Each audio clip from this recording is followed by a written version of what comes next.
శివుడు మరియు సుబ్రహ్మణ్యేశ్వరుడు ఇద్దరూ ఒకే చోట కొలువు తీరిన భక్త జనులకు అభయహస్తాన్ని అందిస్తున్న ఏకైక శైవ క్షేత్రం మోపిదేవి సుబ్రహ్మణ్యేశ్వర ఆలయం. పుట్టలో సర్పరూపంలో స్వయంభుగా వెలిసిన కార్తికేయుడు నిజంగా భక్తుల పాలిట కొంగు బంగారమే. దీపావళి అనంతరం వచ్చే నాగుల చవితిన ఈ క్షేత్రానికి దేశం నలుమూలల నుంచి లక్షల సంఖ్యలో భక్త జనులు తరలివచ్చి ఇక్కడి పుట్టకి విశేష పూజలు నిర్వహిస్తారు. మరిక్కడ ఆ స్వామి స్వయంభుగా ఎలా వెలిశాడు? ఈ ఆలయం ఎక్కడుంది? ఈ ఆలయానికి ఎలా చేరుకోవాలి? ఈ ఆలయం ప్రత్యేకత ఏంటి? ఇవన్నీ మనం ఇప్పుడు తెలుసుకుందాం. ఆంధ్రప్రదేశ్లోని కృష్ణా జిల్లా మోపిదేవిలోని ఈ సుబ్రహ్మణ్యేశ్వరుని ఆలయానికి ఎంతో గొప్ప చరిత్ర ఉంది. ఈ ఆలయానికి పెళ్లి కానివారు, సంతానం లేనివారు, చూపు వినికిడి సమస్యలు ఉన్నవారు, శత్రుభయం ఉన్నవారు మరియు దోషాలున్నవారు ఇక్కడికి వచ్చి ముడుపులు సమర్పించుకుంటే దోషాలు పోతాయని భక్తులు చెప్తుంటారు. ఈ సుబ్రహ్మణ్యేశ్వరుని దేవాలయం చాలా అంటే చాలా పవర్ఫుల్. ఈ ఆలయంలో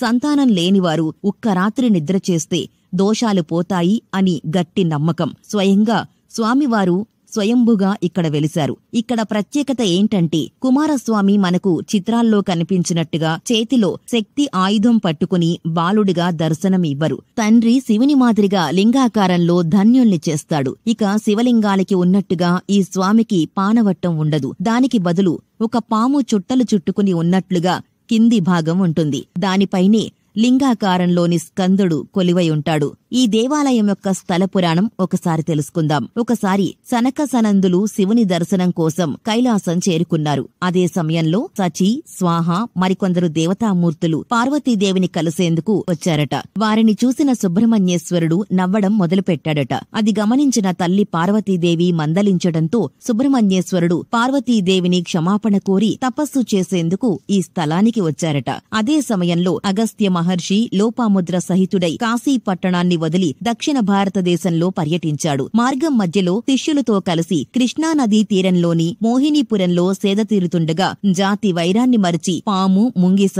నెమలి ఆడుకుంటూ కనిపించాయి. ఆ పక్కనే దివ్య తేజస్సును విరజిమ్ముతూ ఉన్న ఒక పుట్ట ఆయన దృష్టిని ఆకర్షించింది. దగ్గరకు వెళ్లి చూడగా కార్తికేయుడు సర్పరూపంలో తపస్సు చేసుకుంటూ కనిపించాడు. దివ్య దృష్టితో కార్తికేయుడు రూపాన్ని వీక్షించిన అగస్త్యుడు పుట్టపైన ఓ శివలింగాన్ని ఏర్పాటు చేసి ఆరాధించాడు. ఇది తెలుసుకున్న దేవతలు కూడా ఇక్కడికి చేరి స్వామిని పూజించారు. పుట్టలో ఉన్న కార్తికేయుడు వీరారపు పర్వతాలు అనే కుమ్మరి భక్తుడి కలలో కనిపించి తాను పుట్టలో ఉన్నానని తనని బయటకు తీసి ఆలయాన్ని నిర్మించమని ఆజ్ఞాపించాడట. అప్పుడు పర్వతాలు ఆ స్వప్నాన్ని పెద్దలకు